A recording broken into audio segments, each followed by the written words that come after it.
बार नहीं है कि ये बातें हमने चुनाव आयोग के सामने रखी।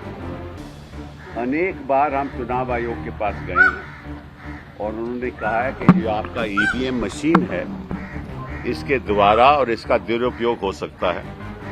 और जब जब भी हमने खुद देखा और आप लोगों ने भी देखा कि जब जब भी मशीन में कोई खराबी आई हो, वोट हमेशा बीजेपी को जाता है। तो ये भ्रम केवल राजनीतिक दलों की बात नहीं है, ये भ्रम जनता पे फैल चुका है और आज तक चुनाव आयोग ने जवाब नहीं दिया। तो हमने ये फैसला किया है, जैसे दिग्विजय ने बताया शरद जी की सदस्यता से, कि हम जाएंगे चुनाव आयोग के पास और उनको कहेंगे कि देखिए ये बातें हम आपसे कई सालों से कर रहे हैं और ये हम आखिरी बार आपसे पूछने आए हैं कि आप इसके बारे में क्या करोगे, और जो सवाल हमने उठाए हैं उनका आप लिखित रूप में जवाब दीजिए ताकि ये संदेह एक बार खत्म हो जाए। किसी के मन में कोई संदेह नहीं होना चाहिए। और उसके बाद अगर चुनाव आयोग हमें ये नहीं बताता कि किस तरीके से ये मशीन और ये जो हमने सवाल पूछे हैं उसका जवाब नहीं देता, अगर वो ठीक तरह से जवाब नहीं देंगे तो फिर हम राजनीतिक दल फैसला करेंगे हमने आगे क्या करना है।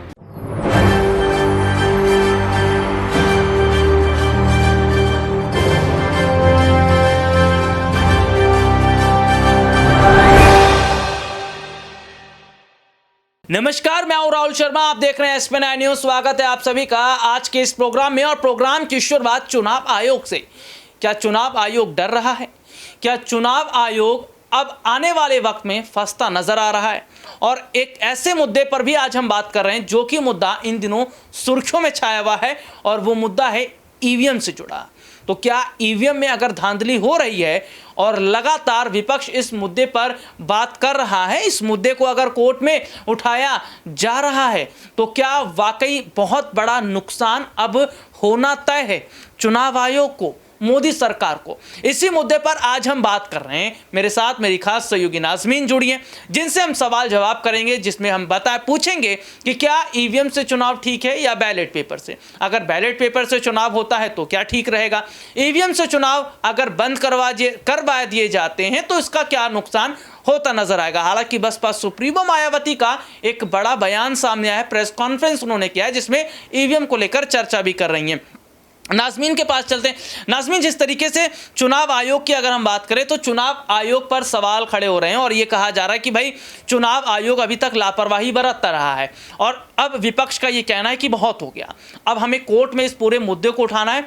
हम चुनाव आयोग तक सीमित नहीं रहेंगे, हम सरकार तक सीमित नहीं रहेंगे। और अगर ये ईवीएम को बैन करवाने की जो बात कही जा रही कि भाई ईवीएम से चुनाव बंद होने चाहिए, बैलेट पेपर से चुनाव होने चाहिए, तो क्या मौजूदा समय के अंदर अगर ईवीएम से चुनाव बंद हो जाते हैं और बैलेट पेपर से चुनाव होते हैं तो क्या देश में एक बड़ा फर्क पड़ता नजर आएगा? देखिए, बात करें ईवीएम की तो ईवीएम किस प्रकार से बैन किए जा सकते हैं। आपको बता दें कि इससे पहले भी कई चुनाव हुए हैं, जब तब ईवीएम बैन नहीं हुआ तो इस वक्त कैसे बैन हो सकता है। बात की जाए धांधलेबाजी की तो ज़रूर, हाँ, ईवीएम में धांधलेबाजी की जाती है, उस पर चुनाव आयोग एक्शन ले सकता है। चुनाव आयोग की जिम्मेदारी बन जाती है कि यहाँ पर ईवीएम में ना तो गड़बड़ी दिखाई दे और ना ही चुनाव में धांधलेबाजी दिखाई दे। लेकिन जिस तरीके से आरोप लगाया जा रहा है कि ईवीएम को लेकर हम कोर्ट तक जाएंगे, तमाम तरीके करेंगे और यहाँ पर ईवीएम बैन कर दिया जाएगा, तो मैं यहाँ पर बता दूं कि ईवीएम कैसे बैन किया जा सकता है। इतने सालों से चुनाव लड़ा जा रहा है और पार्टियां जीतती हुई नजर आ रही हैं। यहाँ मोदी सरकार है, मान सकते हैं, लेकिन इससे पहले विपक्ष की भी तो सरकार थी। अब उत्तर प्रदेश में चुनाव होने वाले हैं, इसलिए ये मुद्दा उठाया जा रहा है कि ईवीएम से चुनाव नहीं होने चाहिए। हाँ, आपके हिसाब से विपक्ष जो मुद्दे उठा रहा है, या उत्तर प्रदेश के विधानसभा चुनावों में हमने देखा कि ईवीएम में गड़बड़ियां हुई हैं, या जिस तरीके से जनता भी आज कहीं ना कहीं कह रही है कि हाँ ईवीएम बैन होना चाहिए, तो क्या अभी के वक्त में विपक्ष झूठ बोल रहा है, जनता झूठ बोल रही है आपके हिसाब से? देखिए, झूठ बोलने वाली बात नहीं है, बात है कि आप किस बात को लेकर चल रहे हैं। ईवीएम को किस तरीके से बैन किया जा सकता है, ये सवाल खड़े किए जा सकते हैं। आप सवाल खड़े कीजिए, आप उन पे आरोप लगाइए, लेकिन आप उसको बैन कैसे करवा सकते हैं? बात करें जब अखिलेश यादव की सरकार थी और उससे बात करें पहले की मायावती की भी सरकार थी, तब भी चुनाव हुए हैं, तब भी ईवीएम का इस्तेमाल हुआ है और तब भी पार्टी जीतती हुई नजर आई है। अगर धांधलेबाजी होती तो आप आरोप जो अब लगा रहे हैं तब भी लगा सकते थे कि उस वक्त जो चुनाव जीते गए हैं तो वो भी तो धांधलेबाजी की वजह से जीते गए हैं। अब यहाँ पर बात सिर्फ मोदी सरकार की नहीं आ जाती है कि सिर्फ मोदी सरकार। हाँ, बैलेट पेपर को लेकर फिर क्या राय है आपकी? अगर चलिए ठीक है, ईवीएम से चुनाव को बैन ना करवाया जाए, लेकिन बैलेट पेपर पर भी विपक्ष ज्यादा जोर दे रहा है कि भाई बैलेट पेपर से एक बार चुनाव करवा कर देखा जाए। तो बैलेट पेपर से चुनाव करवाने में क्या दिक्कत है? देखिए, दिक्कत कुछ नहीं है, दिक्कत है आप किस दौर में जी रहे हैं। यहाँ पर आप देखेंगे कि ईवीएम का इस्तेमाल बहुत ज़रूरी हो जाता है। आप नहीं चाहेंगे कि वही पेपर वाला स्कीम चले, आप नहीं चाहेंगे कि वही वोट डाले जाएं, गिनती हो, तमाम तरीके से ऐसे हो जिसमें उलझने और पैदा हो जाएं। ईवीएम की बात की जाए तो सटीक रूप से आप एक बटन दबाइए और चुनाव के दौरान आप किसको जिताना चाहते हैं ये तय कर लीजिए। बस ईवीएम में गड़बड़ी नहीं होनी चाहिए। ईवीएम में गड़बड़ी ना होने की वजह है कि चुनाव आयोग इसकी जाँच करे और पड़ताल करें। आपके हिसाब से विपक्ष के पास मुद्दा नहीं है, इसलिए ईवीएम जैसे मुद्दों को वो उठा रहे हैं, तो क्या आने वाले वक्त में ठीक है ईवीएम से ही चुनाव करवाना?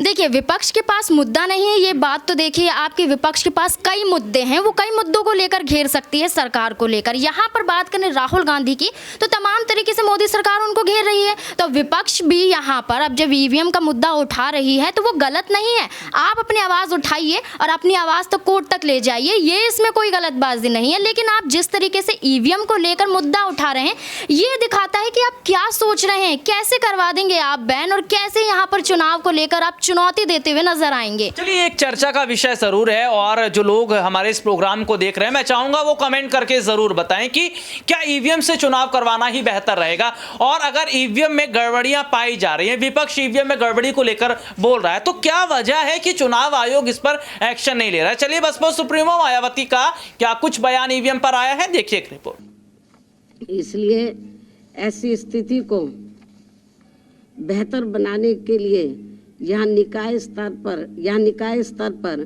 जागरूक, योग्य व ईमानदार जनप्रतिनिधि चुनने की जरूरत है, जिसमें खासकर गरीबों, दलितों, पिछड़ों एवं अन्य उपेक्षित वर्गों तथा अक़लियतों आदि को भी अपनी अहम भूमिका निभानी होगी, जिनके कुल मिलाकर वोट यहाँ काफ़ी ज़्यादा बन जाते हैं और इनको इस चुनाव में भी विरोधी पार्टियों के सभी साम दाम दंड भेद आदि हथकंडों से सावधानी बरतते हुए व खासकर सत्ताधारी पार्टी बीजेपी के किसी भी दबाव व लालच आदि में न आकर अपना वोट करना है। ये बात नहीं है कि ये बातें हमने चुनाव आयोग के सामने रखी हुई। अनेक बार हम चुनाव आयोग के पास गए हैं और उन्होंने कहा है कि जो आपका ईवीएम मशीन है इसके द्वारा और इसका दुरुपयोग हो सकता है।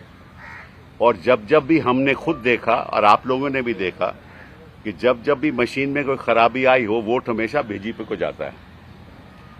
तो ये भ्रम केवल राजनीतिक दलों की बात नहीं है, ये भ्रम जनता पे फैल चुका है और आज तक चुनाव आयोग ने जवाब नहीं दिया।